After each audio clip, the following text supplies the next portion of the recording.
Hi, I'm Nastarish from Nastarish Gaming, and today I'll be sharing with you the first of a two-part series giving you a total of 10 tips to improve your Elder Scrolls Online player housing decoration skills.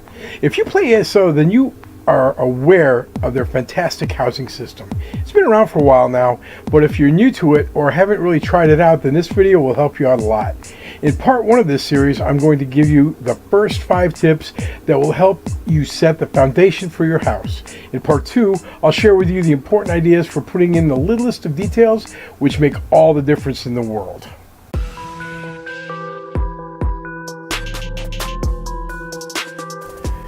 Tip number 1.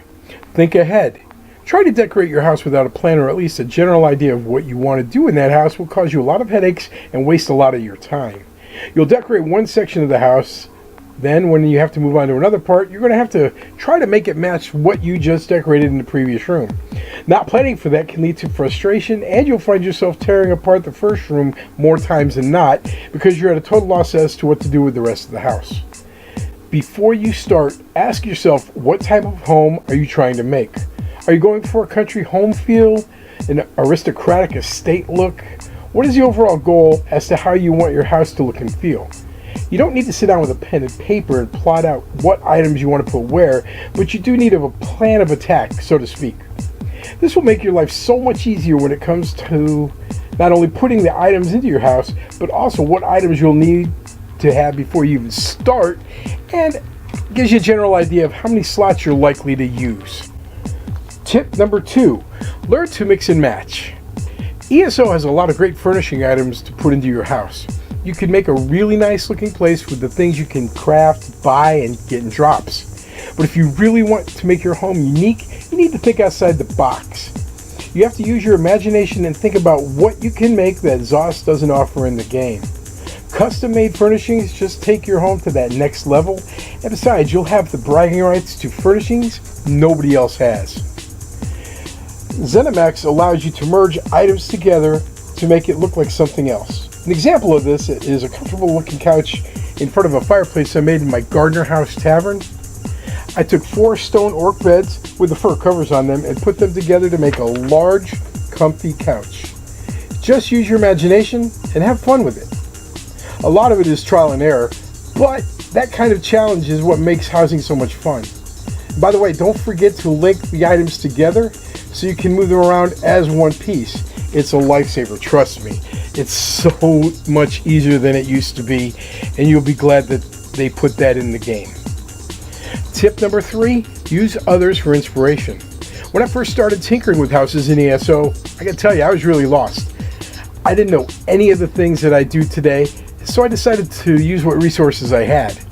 I had some friends in game who showed me their houses and gave me a glimpse of what I could do, showed me what they could do, how they did it, and I learned a lot from that.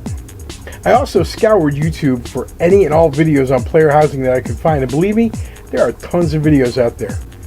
At first I was basically copying what I was watching, just trying to get the feel for the system. It didn't take that long though for me to start branching out on my own and using my own imagination to build things that I hadn't seen before. The more I watched, the more I learned, and the more I created. If you're just starting out with player housing, you might want to think about following this path that I took. It will help you get started, and then find your own style when it comes to decorating your house. Remember, it's your house, make it your own. Tip number 4, crafting. You really like the housing in this game, but you don't have a lot of gold to spend on items in the guild trader, so what do? There's always a crown store if you want to use real world money and purchase items, which is fine. There's nothing wrong with that at all. But I would suggest you start working on your crafting skills. Get them maxed out and learn as many furnishing recipes as you can. You can get them from anywhere, from quests, from drops, from daily writs. They're everywhere.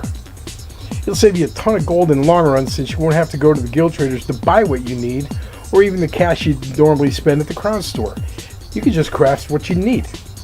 If you can craft most or all of what you need and have crafting stations, set them up at your project so you don't have to keep hopping from house to house and make things. Doing this will save you a ton of time and help keep you focused on the task at hand.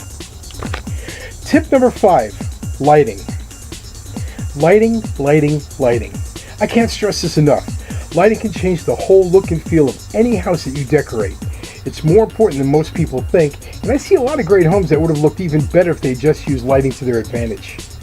ESO has given us a ton of lighting and ways we can use it in different situations.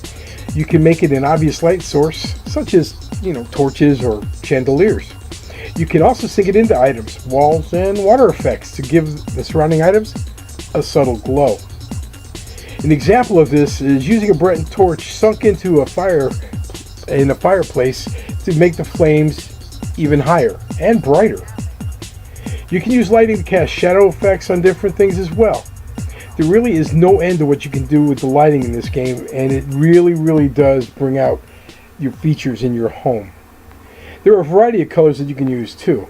Everything from blue to purple, red, green, white, and natural light.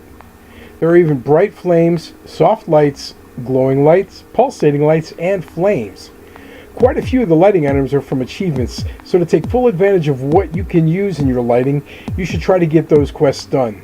The lights themselves come in different forms as well. There are crystals, orbs, fires, and plants that emit different colors too. You can mix and match lighting items, much like the actual furnishing items in tip number 2, to make all sorts of natural, fantastic looks. So that's it for part 1. In part 2 of the series, I'll talk more about the little details you can use to make your house look better. Make sure you subscribe and click the bell notification down below so you don't miss out on the second part of this house decorating series. It'll be out soon and you don't want to miss it. And if you stay to the end of the second video, I'll put a link in for a free guide from this series so you can print it out and follow along with your house decorating journey on Elder Scrolls Online.